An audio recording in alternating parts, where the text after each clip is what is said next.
Hello friends, तो आज की वीडियो में हम बात करने वाले अपने हेमेटोनिक्स के बारे में। तो हम देख रहे थे अपनी pharmacology second B pharmacy 5th semester का यूनिट सेकंड का लेक्चर 2। तो अब समझते हैं हम हेमेटोनिक्स क्या होते हैं। तो देखो सिंपल, अगर हम एक चीज जाने तो हमारी बॉडी में एक चीज प्रेजेंट होती है ब्लड, और ब्लड हमारी बॉडी के लिए बहुत ज्यादा इंपॉर्टेंट होता है। आप पहले भी जानते होंगे, जैसे अगर मान लो कोई भी चीज हम खाते पीते हैं तो उसके बाद जो भी हमें एनर्जी या न्यूट्रिएंट मिलते हैं वो हमारी बॉडी के एक एक पार्ट के पास पहुंचाने का काम कौन करता है? हमारा ब्लड। अब एक चीज और जानते हैं, हमारी पूरी की पूरी बॉडी जो है वो सेल से मिलकर बनी है, और सेल्स को क्या चाहिए? ऑक्सीजन चाहिए। अब जैसे हमने रेस्पिरेटरी सिस्टम के द्वारा ऑक्सीजन लिया, अब वो हमारे लंग्स के पास पहुंच गया। अब उस ऑक्सीजन को लंग्स से लेकर हमारी बॉडी, यानी कि पैर के सेल हो गए, इस पैर के सेल हो गए, हाथों के सेल्स हो गए, दिमाग हो गया, ब्रेन हो गया, पेट हो गया, स्टमक हो गया, तो बॉडी के एक एक पार्ट तक पहुंचाने का काम कौन कर रहा है? हमारा ब्लड कर रहा है। तो कहीं ना कहीं तो हमारा ब्लड बहुत बहुत ज्यादा क्या हो जाता है? इंपॉर्टेंट हो जाता है। अब मान लो अगर किसी वजह से हमारे इस ब्लड की कमी हो जाए तब क्या होगा? सिंपल सा फंडा, अगर मान लो ब्लड की कमी हो गई तो हमारी सेल्स को ऑक्सीजन नहीं मिलेगी, धीरे धीरे सेल्स मरने लगेंगे। भाई शॉक आ जाएगा, कोई कोमा में चला जाएगा, कोई कोई मर जाएगा। मान लो यहाँ हार्ट है, हार्ट को अगर ब्लड नहीं मिलेगा, हार्ट पंप नहीं करेगा और हार्ट हमारा फेल हो सकता है, इससे भी लोग मर सकते हैं। तो देखा जाए तो जो ब्लड है वो हमारे लिए बहुत ज्यादा इंपॉर्टेंट है। अब अगर फिर भी इस वजह, किसी भी वजह से हमारा ब्लड अगर कमी हो जाती है तो उसी कमी को पूरे करने के लिए जो हम ड्रग्स का यूज करते हैं या जो सब्सटेंस का यूज करते हैं वो हमारे हेमेटोनिक्स कहलाते हैं। यानी कि अगर सिंपल देखें तो हेमेटोनिक्स आर दो substance which are required in the formation of blood. यानी कि यहां पर अगर ब्लड की कमी हो जाती है तो उसके फॉर्मेशन या उसको बढ़ाने के लिए, उसको इंक्रीज करने के लिए हम जो है अपने इन हेमेटोनिक्स का यूज करते हैं। बाकी दूसरा पॉइंट क्या है कि it is use in the treatment of anaemia, यानी कि ये हमारे एनीमिया को ट्रीट करने में हेल्प करती हैं। अब देखो एनीमिया क्या होता है, तो देखो एनीमिया हम पहले से भी जानते हैं कि it is the low blood level in our body. यानी कि जब हमारी बॉडी में खून की कमी हो जाती है, यानी कि हमारी बॉडी में जैसे मान लो नॉर्मली हमको ब्लड चाहिए तो उससे हमारी बॉडी में क्या हो गया? कम हो गया। यानी कि जब ब्लड की कमी हो जाती है तो उस कंडीशन को हम क्या बोलते हैं? यहाँ पर एनीमिया बोलते हैं। और कई बार ये हमारे सीवियर हो जाता है, यानी कि बहुत ज्यादा खतरनाक, और कई बार नॉर्मली। अब जैसे कैसे हो सकता है, मान लो कहीं चोट वगैरह लग गई हमको, भाई खून बह रहा है बहुत ज्यादा, तो इससे क्या हो जाएगा? हमारी बॉडी में खून की कमी हो जाएगी तो हमको एनीमिया कॉज हो सकता है। तो ये सारे फैक्टर हमारे कहलाते हैं एनीमिया, और एनीमिया को ठीक करने के लिए जिन दवाओं का यूज करते हैं वो हमारे हो जाते हैं यहाँ पर हेमेटोनिक्स कहलाते हैं। अब हम ये तो समझ गए एनीमिया क्या होता है, कैसे होता है। अब एनीमिया करने के पीछे रीजन क्या है, यानी कि एनीमिया आखिर हुआ तो हुआ क्यों, तो उस रीजन को समझते हैं हम यहाँ। तो देखो पहला हमारा क्या आता है? Blood loss. यानी कि जब मान लो कोई भी कंडीशन से हमारी बॉडी में एक्सेस मात्रा में ब्लड लॉस हो गया, कोई चोट वगैरह लग गई या कभी कोई एक्सीडेंट वगैरह हो गया, तो उस कंडीशन में हमारी बॉडी से ब्लड लॉस हो जाता है। या तो वो एक्यूट हो या क्रोनिक हो, यानी कि ज्यादा तो सीवियर हो जाता है, कभी कभी मतलब इतना हो जाता है जान पे आ जाती है बात, कोमा वगैरह में चले जाते हैं। तो वो दोनों ही कंडीशन में क्या हो जाता है? हमारी बॉडी में एनीमिया कॉज हो जाता है। एनीमिया कुछ नहीं है, बस सिंपल समझो, अगर हमारी बॉडी में ब्लड कम हो रहा है तो हमारी बॉडी में एनीमिया हो रहा है। दूसरा हमारा रीजन क्या है? Decreases in RBC formation. तो देखो यहाँ पे एक मेन फंडा समझो क्या है। यहाँ पर देखो जो लॉस ऑफ ब्लड था, लेकिन एक चीज और लिखी थी, मेनली लॉस ऑफ आरबीसी। यानी कि जब हमारी बॉडी में आरबीसी की कमी हो जाती है तब हमारी बॉडी में ये एनीमिया थोड़ा ज्यादा मतलब दिक्कत कॉज कर सकता है। अब इसके पीछे का रीजन समझो, देखो ये फंडा बहुत ज्यादा जरूरी है जानना।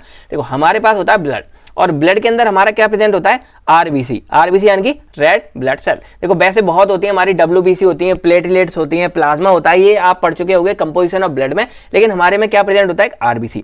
अब आरबीसी के पास हमारा क्या प्रेजेंट होता है? हीमोग्लोबिन। अब अगर आपको याद हो, अगर आप कभी मतलब खून वगैरह की जांच कराने गए हो कि आपकी बॉडी में कितना पॉइंट ब्लड है, तो वहां पर जो जांच होती है वो हमारी हीमोग्लोबिन वाली ही जांच कहलाती है, और इसी के पर्पज से हम बताते हैं कि हमारी बॉडी में कितना ब्लड है। अब ऐसा क्यों है? तो देखो यहाँ सिंपल समझो, हीमोग्लोबिन, आरबीसी के अंदर हमारा हीमोग्लोबिन है और ब्लड के अंदर हमारा आरबीसी है। अब इस हीमोग्लोबिन के अंदर हमारे क्या प्रेजेंट होते हैं? हमारे हीमोग्लोबिन, मान लो ये हमारा हीमोग्लोबिन है, तो इसके पास हमारे यहाँ पर आयरन प्रेजेंट होते हैं। आयरन के मॉलिक्यूल्स हमारे यहाँ प्रेजेंट होते हैं इस तरह से। अब इनका काम क्या होता है कि ये जो हमारे आयरन यहाँ पर 4 प्रेजेंट होते हैं, एक मतलब जो हमारा हीमोग्लोबिन है उसके पास 4 आयरन प्रेजेंट होते हैं। उनका काम क्या होता है? वो यहाँ पर ऑक्सीजन को ये चीज बाइंड करती है, यानी कि जो हमारे आयरन है वो इस ऑक्सीजन को क्या करते हैं? अपने साथ बाइंड करेंगे, और उसके बाद क्या होगा? इस तरह का पूरा हमारा एक बड़ा सा यहाँ मॉलिक्यूल बन जाएगा, और ये मॉलिक्यूल्स हमारा जो यहाँ ट्रांसफर होगा, और हमारे जो भी सेल्स होंगे या जो भी हमारी जगह होगी वहां पे जाके क्या करेंगे? ये इस ऑक्सीजन को यहाँ पे छोड़ देंगे और उसके बाद ये वापस हो जाएंगे। तो इस तरह से हमारे जो हीमोग्लोबिन है वो एक्चुअल में फंडा है जो हमारा क्या करता है, हमारे ऑक्सीजन को कैरी करेगा, हमारे सेल्स के पास पहुंचाएगा, फिर हमारे ऑक्सीजन को कैरी करेगा बाद में जाके और फिर हमारे ऑक्सीजन सेल के पास पहुंचाएगा। तो हीमोग्लोबिन हमारा एक्चुअल में रिस्पॉन्सिबल होता है हमारे ऑक्सीजन के ट्रांसपोर्टेशन के लिए। और हीमोग्लोबिन के अंदर भी हमारे क्या यहाँ पर आयरन होते हैं। तो देखो आप एक चीज समझ गए, अगर हमारी बॉडी में या तो ब्लड की कमी होता है तो भाई इनकी डायरेक्टली कमी, आरबीसी की कमी होता है तो इनकी कमी, हीमोग्लोबिन की कमी होता है तो इनकी कमी, आयरन की कमी हो जाए तो इनकी कमी। यानी कि यहाँ देखा जाए फाइनली तो अगर किसी की भी यहाँ पे कमी होती है तो ये हमारे लिए दिक्कत कॉज करेगा। क्यों?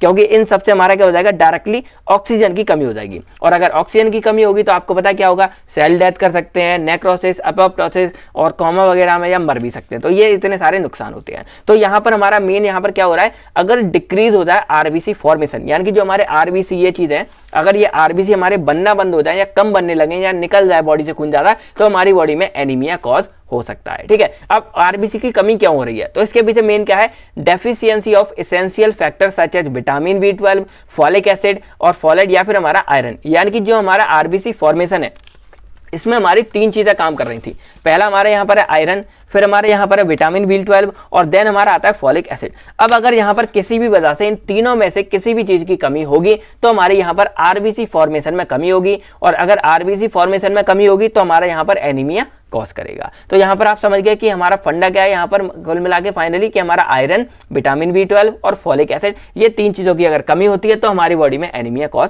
हो सकता है। ठीक है, एक यह रीजन पता लग गया। अब यहाँ पर एक रीजन आता है बोन मैरो डिप्रेशन। तो आपको अगर पता हो जो हमारा ब्लड जो फॉर्मेशन होता है, आरबीसी वगैरह बनते हैं वो हमारे बोन मैरो के अंदर बनते हैं, और अगर बोन मैरो में कोई डिप्रेशन हो जाए या कम काम करे तब हमारी ये प्रॉब्लम हो सकती है। फिर एक हमारा आता है यहाँ पर एराइथ्रोपोइटिन डेफिशिएंसी। अब ये फंडा क्या होता है, तो अभी इसके बारे में हम आगे डिटेल्स में पढ़ेंगे। अभी इतना समझो कि जो हमारे एराइथ्रोपोइटिन है ये हमारे आरबीसी को बनाने का काम करते हैं, और अगर किसी वजह से अगर हमारी बॉडी में ये कम होंगे तो हमारी आरबीसी की प्रोडक्शन क्या होगी, कम होगी। तो कहीं ना कहीं ये भी हमारे एनीमिया को कॉज करते हैं। और लास्ट हमारे यहाँ आता है डिस्ट्रक्शन ऑफ आरबीसी। तो देखो आपको ये पता होगा कि जो हमारी आरबीसी होती हैं, रेड ब्लड सेल्स, उनकी लाइफ लगभग 120 दिन के करीब होती है।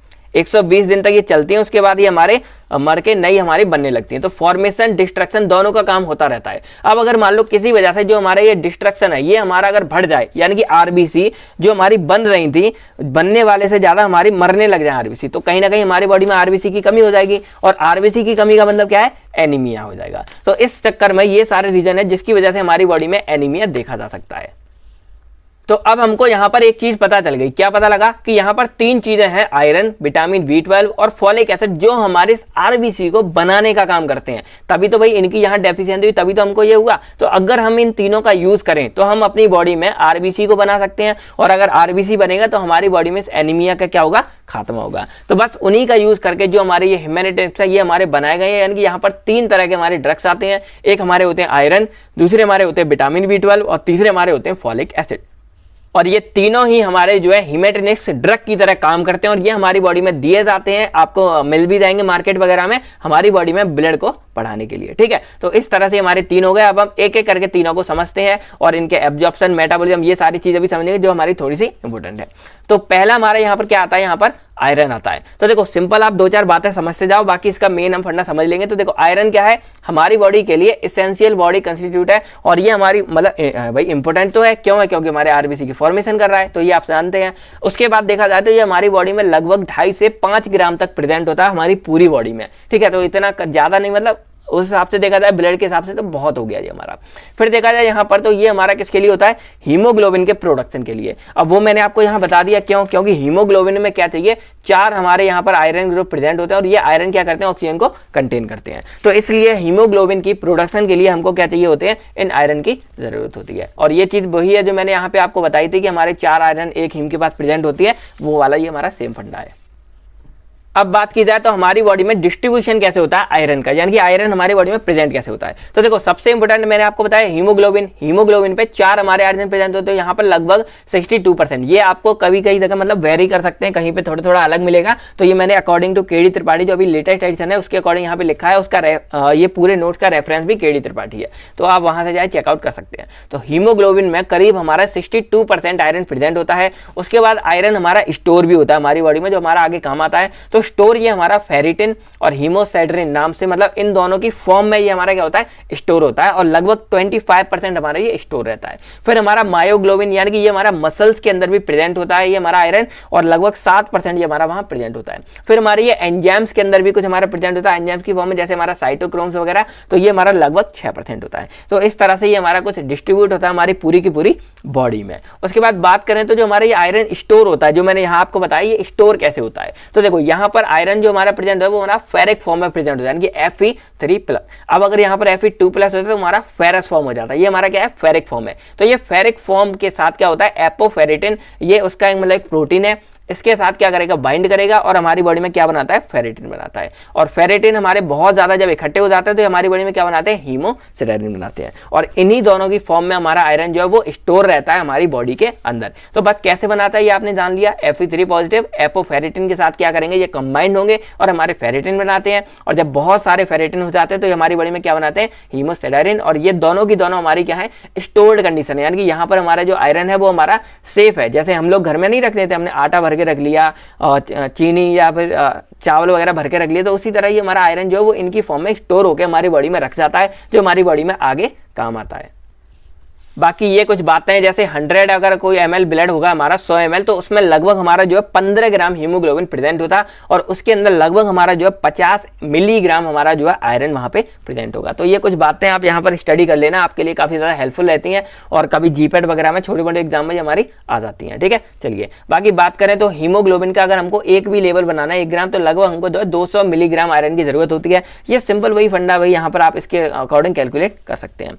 अब हम समझते हैं हमारा डेली आयरन की कितनी रिक्वायरमेंट, यानी कि एक कोई भी पर्सन है उसको आयरन की कितनी जरूरत यहाँ पर जो है पड़ती है। तो देखो कोई एडल्ट मेल है अगर, तो उसको लगभग जो है आधे से 1 मिलीग्राम की डेली की रिक्वायरमेंट होती है। और हमारी बॉडी में कितना स्टोर होता है ये मैंने आपको पहले बताया था, करीब कितना होता है, 2.5 से 5 ग्राम होता है, और हमको जरूरत कितनी होती है डेली के हिसाब से 0.5 से 1 मिलीग्राम। जो एडल्ट फीमेल होती हैं उनमें थोड़ा ज्यादा चाहिए होता है, क्योंकि आपको पता है उनकी मेंस्ट्रुएशन साइकिल वगैरह चलती रहती है, तो उनका ब्लड लॉस होता रहता है, इसको उनको क्या चाहिए, थोड़ा ज्यादा चाहिए, 1 से 2 मिलीग्राम तक चाहिए होता है। फिर जो बच्चे होते हैं उनको बहुत ही कम चाहिए, 25 माइक्रोग्राम पर केजी यहाँ पर। और जो प्रेगनेंसी के दौरान जो फीमेल्स होते हैं उनको बहुत ज्यादा चाहिए होता है, क्योंकि वहां पर ब्लड एक्सेसिव लॉस हो जाता है, तो लगभग 3 से 5 मिलीग्राम तक उनको क्या चाहिए, वहां पर आयरन चाहिए होता है। आपने देखा होगा ना, आयरन की कमी हो गई, आयरन भाई ये करे, आपने बहुत चीजें इसके बारे में सुनी होगी।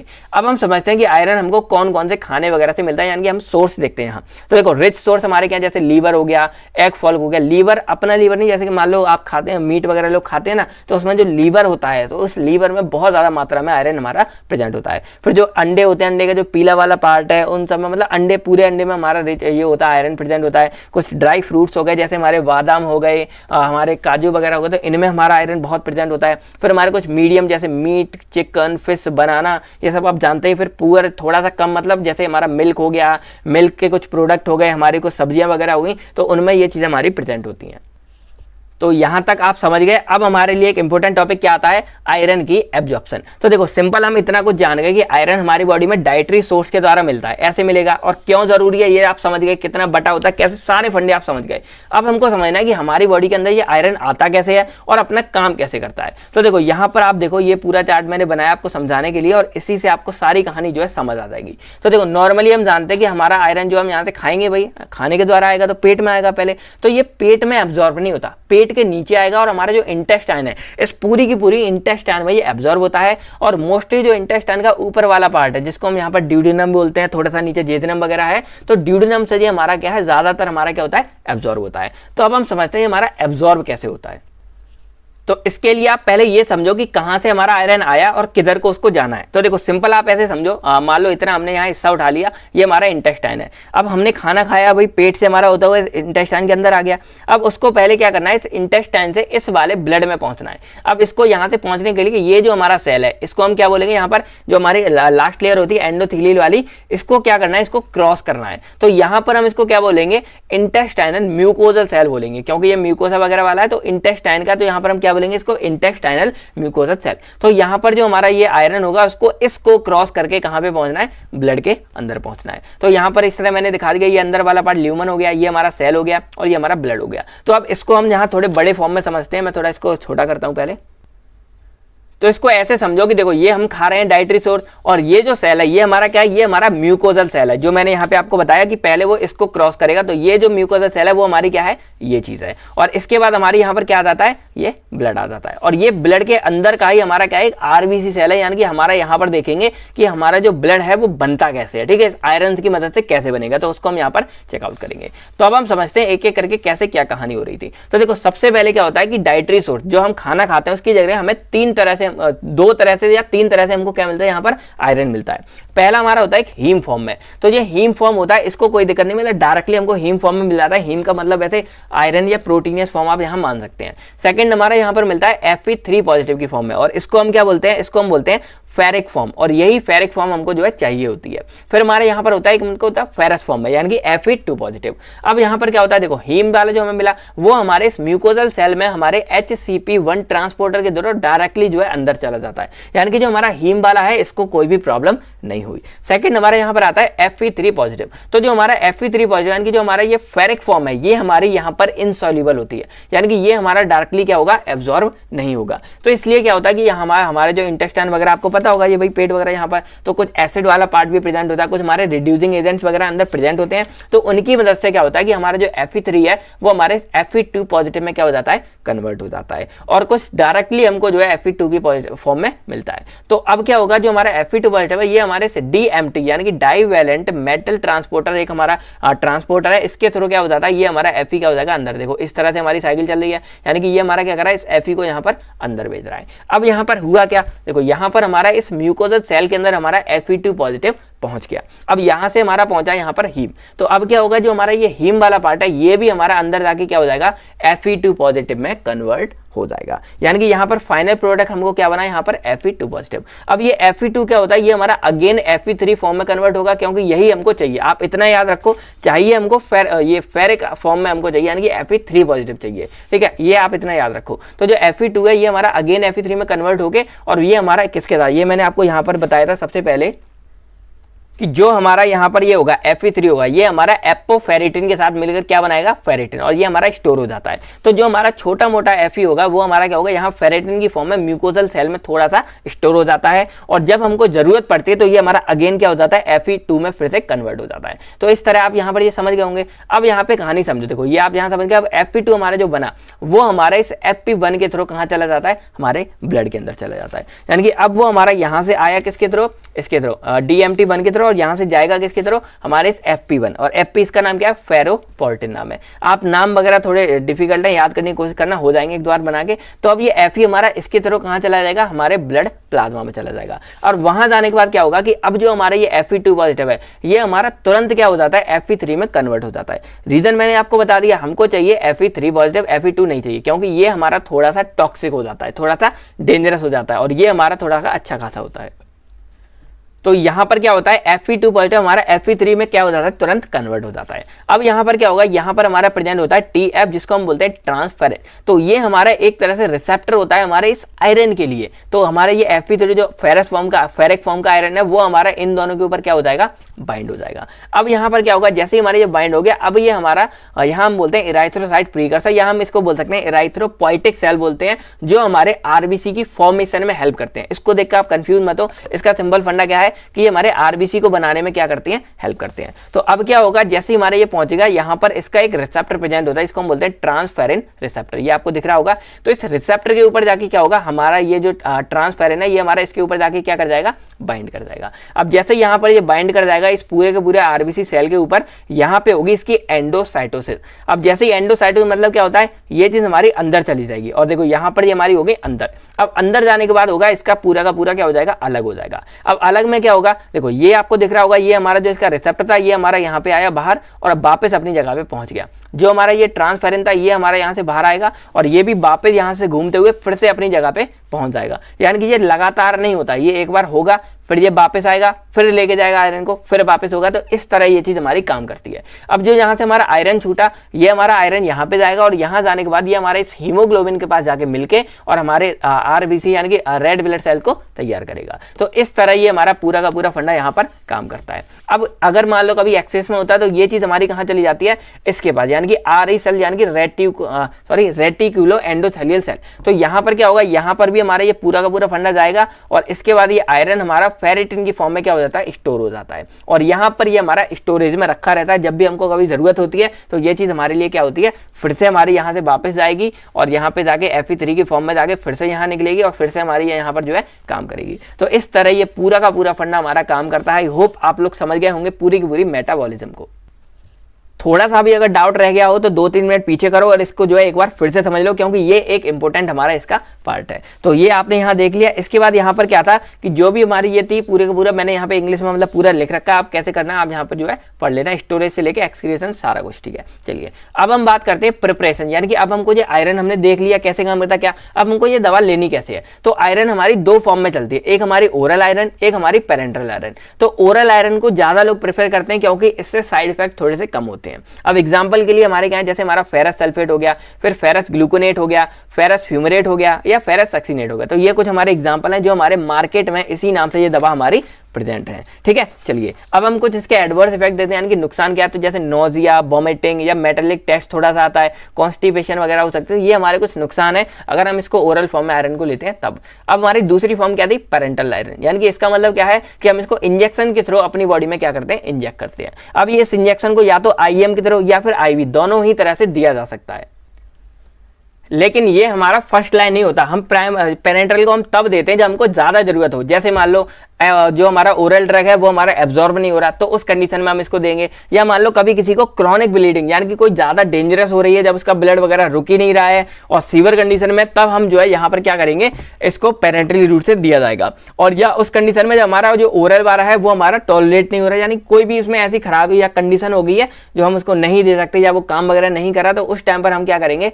उसको पेरेंटल रूट से ये वाली दवा दी जाती है। तो इस तरह ये हमारा पूरा का पूरा फंडा काम करता है। इसके एडवर्स इफेक्ट जैसे हेडेक होने लगता है, ज्वाइंट पेन होगा, पैल्पिटेशन मतलब एकदम घबराहट वगैरह होने लगती है, या हार्ट बीट हमारी कम ज्यादा हो सकती है, बहुत तेज या बहुत स्लो। फिर हमारा नोजिया हो गया, और जहां इंजेक्शन वगैरह लगाते हैं वहां थोड़ा सा पेन भी होगा हमको। फिर हमारा पिगमेंटेशन ऑफ स्किन, यानी कि कभी स्किन वगैरह में कलरिंग हो जाएगी, कभी कोई रंग, जैसा हमने देखा होगा ना कि भाई हाथ पीले पड़ गए, लाल पड़ गए, ऐसे करके कलरिंग वगैरह भी हो सकती है। तो ये सब हमारी कुछ चीजें हैं जो हमें साइड इफेक्ट इसके हो सकते हैं। यही रीजन है कि यहाँ पर इसको बाद में जो है प्रेफर किया जाता है, पहले हम जो है ओरल डोजेस फॉर्म को इसके लिए लेते हैं। फिर एग्जाम्पल की बात करें तो आयरन डेक्स्ट्रॉन हो गया, फेरस सुक्रोज हो गया, फेरिक कार्बोक्सीमेल्टोज हो गया, या यहाँ पर आयरन आइसोमेल्टोसाइड हो गया। तो ये हमारे कुछ इसके वो प्रिपरेशन है जो हमारी डायरेक्टली मार्केट में मिलती हैं, तो वहां जाके आप जाओ सीधे चेकआउट वगैरह भी कर सकते हो। तो ये हमारे थे यहाँ पर पेरेंटल आयरन। अब हम देखते हैं कुछ यूजेस। तो देखो यूजेस तो सिंपल है, क्या कि हमारे आयरन डेफिशिएंसी एनीमिया में काम आएंगे, यानी कि जब हमें आयरन की कमी हो तब हम इस एनीमिया में इसका यूज करेंगे।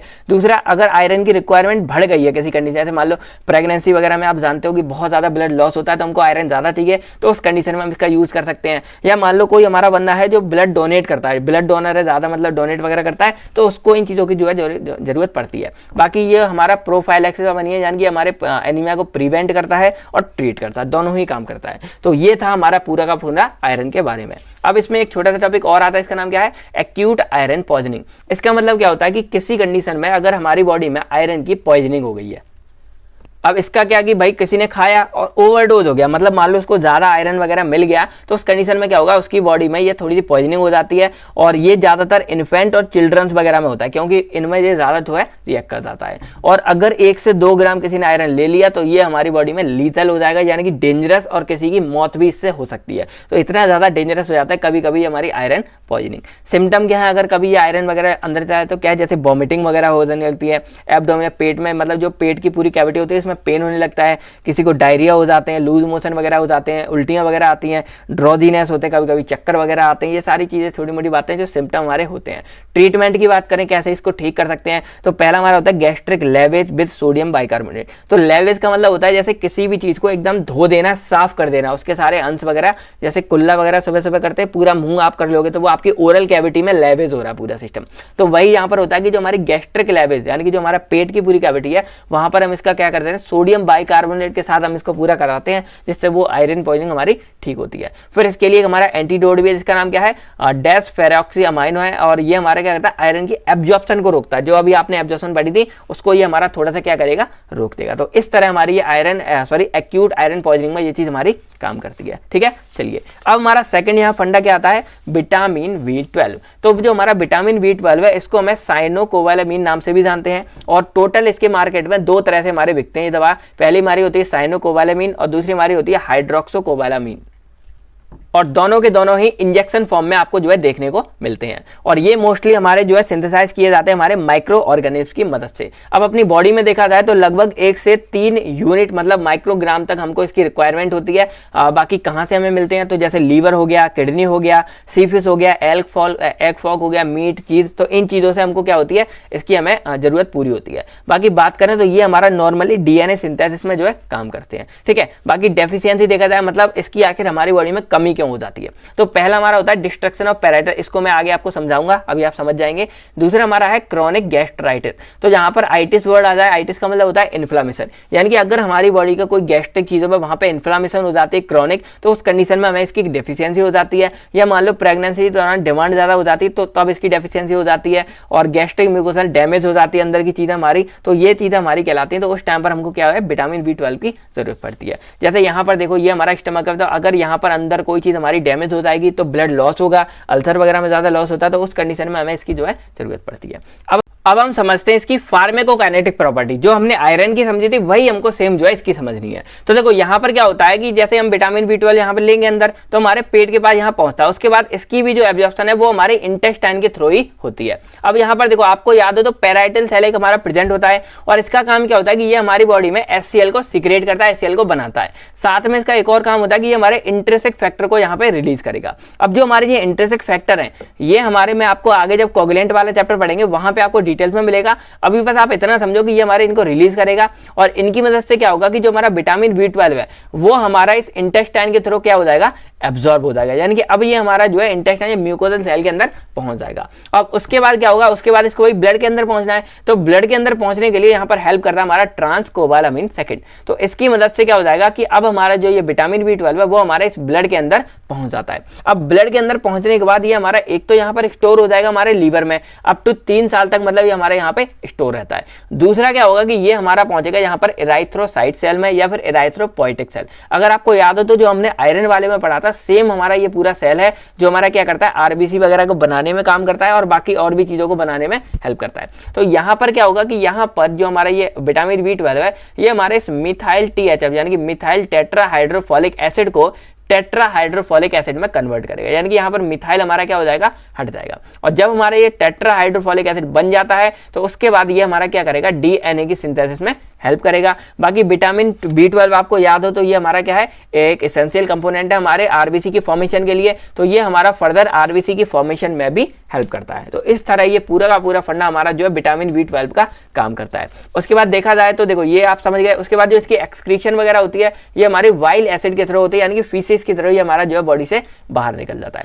प्रिपरेशन की बात करें तो ये हमारा एक तो इंट्रामस्कुलर की फॉर्म में मिलेगा और दूसरा हमारा सब क्यूटनेस इंजेक्शन की फॉर्म में मिलता है।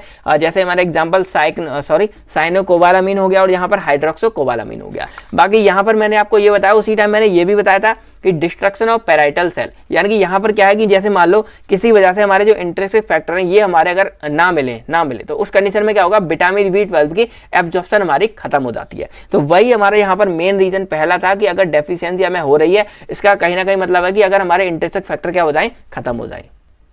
तो ये आप यहाँ समझ गए होंगे। बाकी बात करें तो जो हमारे ये आपने दो प्रिपरेशन यहाँ पे पढ़ी, साइनोकोबालामिन और हाइड्रोक्सोकोबालामिन, ये हमारे कहीं ना कहीं अदर विटामिन के साथ कॉम्बिनेशन में भी दी जाती हैं, जिससे हमारे ये काफी ज्यादा अच्छा इफेक्ट शो करती हैं। बाकी यूजेस की बात करें तो हमारे विटामिन B12 की डेफिशिएंसी में काम करेंगे, मेगालोब्लास्टिक एनीमिया की डेफिशिएंसी में काम करेंगे, और एक हमारा पर्नीसियस एनीमिया, जो हमारा ये एनीमिया था, यानी कि जब हमारे जो इंट्रिंसिक फैक्टर हैं वो हमारे कम हो जाएंगे और वो हमारे क्या करेंगे, उसकी एब्जॉर्प्शन को कम कर देंगे विटामिन B12 की। तो इस कंडीशन को हम यहाँ पर पर्नीसियस एनीमिया बोलेंगे, यानी कि विटामिन B12 की कमी। ठीक है, तो ये हमारे पूरा का पूरा फंडा था विटामिन B12 के बारे में। अब हम समझते हैं यहाँ पर अपने फॉलिक एसिड के बारे में। तो देखो फॉलिक एसिड को हम फॉलेट नाम से भी जानते हैं और यही हमारा विटामिन B9 है, यानी कि ये भी हमारा बी वाला ही विटामिन है। और केमिकली देखा जाए तो इसका नाम हमारा होता है यहाँ पर पेटेनॉयल ग्लूटामिक एसिड यानी कि PGA। अब ये हमारा क्या करता है, 3 चीजों को कंटेन करके बना है। पहला हमारा यहाँ पर आता है पिटेरिडीन, और दूसरा हमारा आता है पैरा अमीनो बेंजोन यानी कि पावा वाला, और तीसरा हमारा आता है ग्लूटामिक एसिड।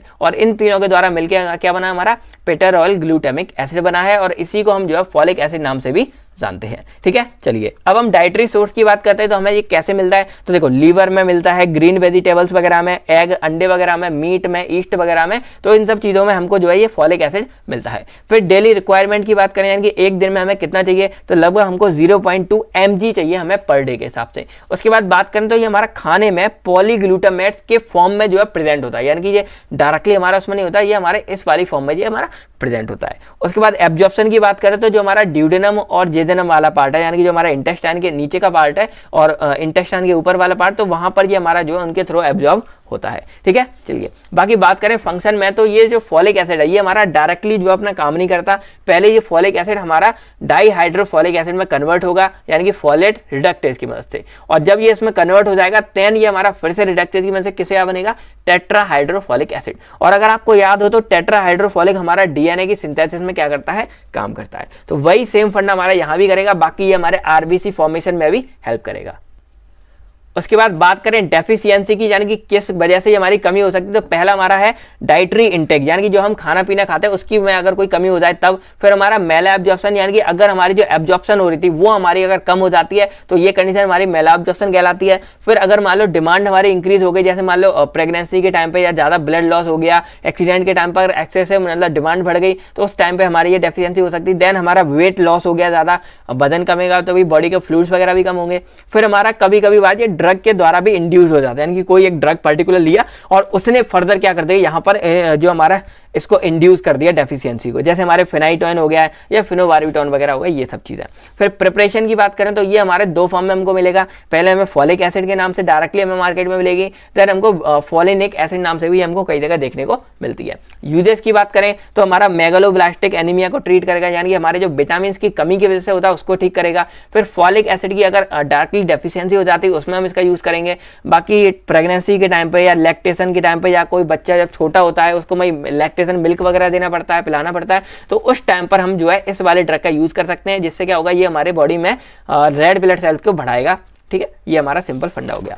तो अब हमारी यहाँ पे लास्ट वाला एक टॉपिक आता है एराइथ्रोपोइटिन। तो आप तक आपने पढ़ा कि ये हमारे सेल्स होते हैं क्या, कैसे, तो अब समझो क्या होता है एक्चुअल में। तो ये हमारी बॉडी में हार्मोन होते हैं और ये हार्मोन हमारे किडनी के द्वारा हमको मिलते हैं। अब इनका काम क्या होता है, देखो बोन मैरो जो आपको याद होगा, तो बोन मैरो में स्टेम सेल्स होता है जो इसको बढ़ा देता है। अब उनका काम क्या होता है कि वो हमारी बॉडी में रेड ब्लड सेल्स की प्रोडक्शन को बढ़ा देते हैं। तो देखा जाए डायरेक्टली तो जो हमारे एराइथ्रोपोइटिन है ये हमारी बॉडी में रेड ब्लड सेल्स को क्या कर रही है, इंक्रीज कर रही है। ठीक है, उसके बाद इनका एक और काम होता है कि जो हमारे रेड ब्लड सेल्स होते हैं उसको डिस्ट्रक्शन से भी बचाता है, यानी कि जो वो मरने वाले होते हैं उनको उस चीज से भी ये थोड़ा बचाता है। तो इस वजह से ये हमारा दोनों अच्छे काम करता है, पहले हमारी प्रोडक्शन को बढ़ाता है, दूसरे हमारे डिस्ट्रक्शन को कम करता है। ठीक है, उसके बाद ये काम कैसे करता है, तो जैसे मान लो बॉडी में कभी एनीमिया या हाइपोक्सिया वाली जैसी कंडीशन फील होती है, इसको ये तुरंत क्या करेगा, इस ईपीओ को रिलीज कर देता है और ये हमारे ब्लड में जाके जो है अपना काम वगैरह शो करने लगते हैं। तो इस तरह से ये हमारे एराइथ्रोपोइटिन जो है पूरे के पूरे काम करते हैं। यूजेस की बात करें तो ये हमारे जैसे किसी को एक्यूट या क्रॉनिक रीनल फेलर हो गया, किडनी वगैरह फेल हो जाती है,